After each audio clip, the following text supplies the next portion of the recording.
नमस्कार, आप देख रहे हैं PBM news channel. PBM news channel में आपका स्वागत है।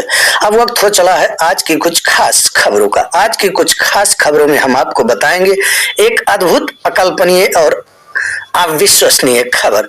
इस अद्भुत, अकल्पनीय और अविश्वसनीय खबर है उत्तर प्रदेश के जनपद गोंडा से।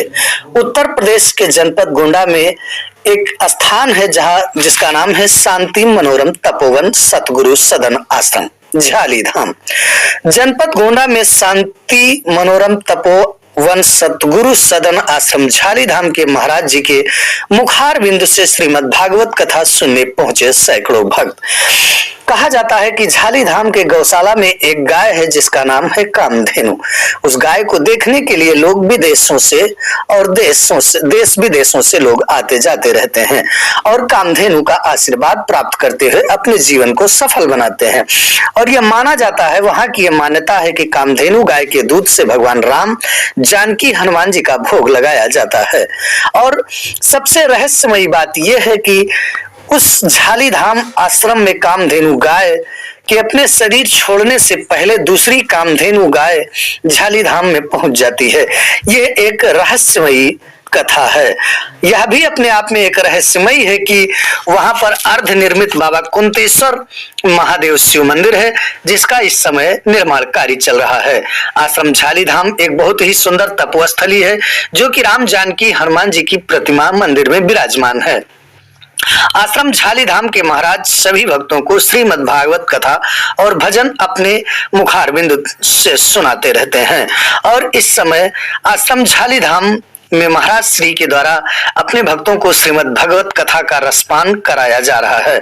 इस वक्त श्रीमद् भागवत कथा का रसपान कर और भक्त आरती और प्रसाद ग्रहण करके फिर अपने घर को जाते हैं और वहां लोग प्रसाद भी ग्रहण करते हैं और श्रीमद् भागवत कथा का रसपान भी करते हैं और झाली धाम महाराज की जय भी बोलते हैं।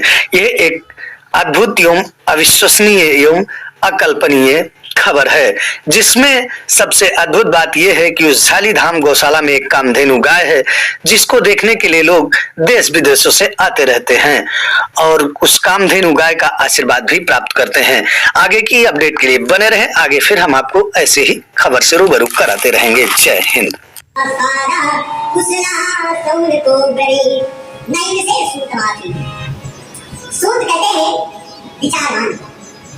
सूद कोई उनका नाम नहीं है, विचारवान जैसे कोई सज्जन आदमी है तो कहा भाई ये साधु पुरुष है, तो साधु कोई नाम थोड़े, उनके गुण जो है इसलिए उनका नाम साधु रखा गया। विचारवान है इसलिए उनको सूद कहा गया। सूद माने सूक्ष्मदर्शी, विचारवान, शास्त्र की गहराइयों में बैठ करके उसका जो गुण है, उसका जो प्रकाश है, उसका जो धर्म है वो समस्त लोगों में बांटना, उनको कहते हैं सूद। इसीलिए श्रीमद् भागवत में 3 प्रकार के बतख और श्रोता, उत्तम और मध्यम और अधम।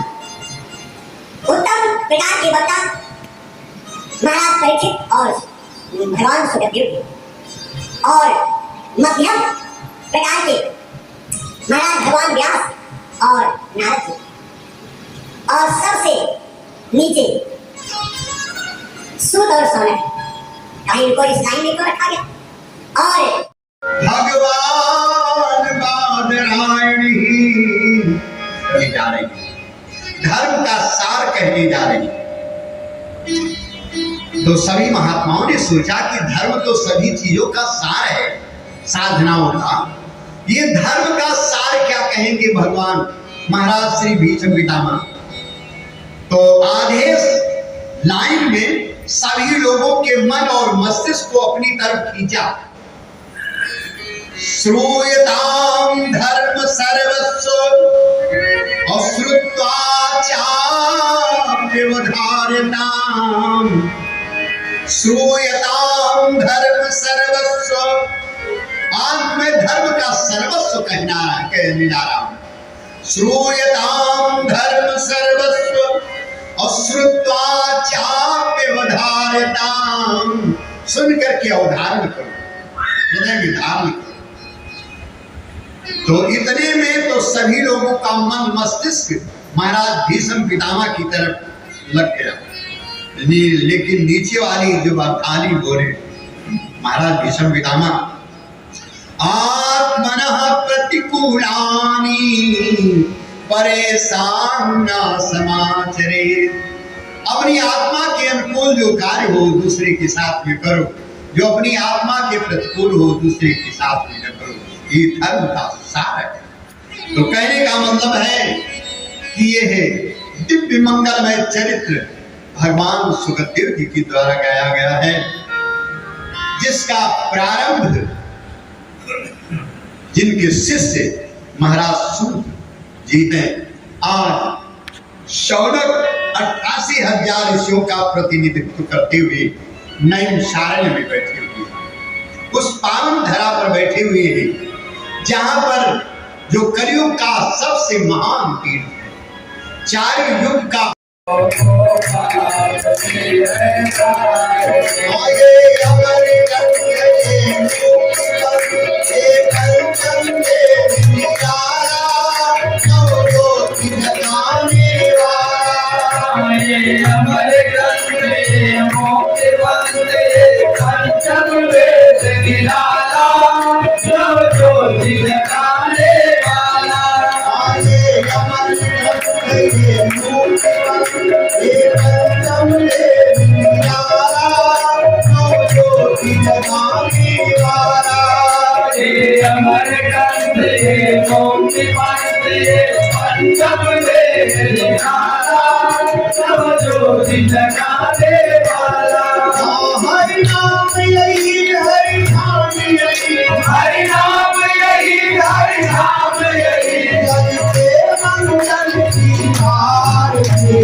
बोले भक्त वत्सल भगवान की भागवत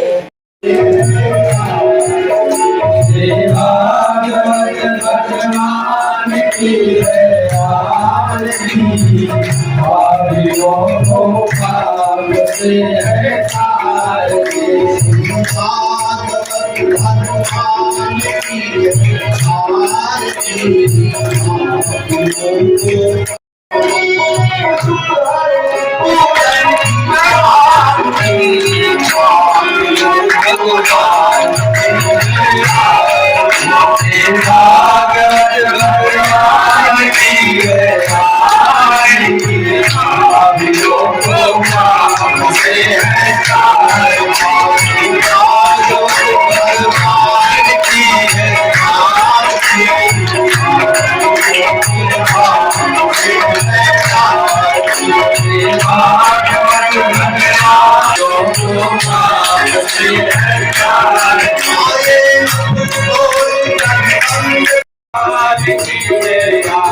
आरती। भागवत भगवान की जय आरती पापियों को मानते हैं आरती।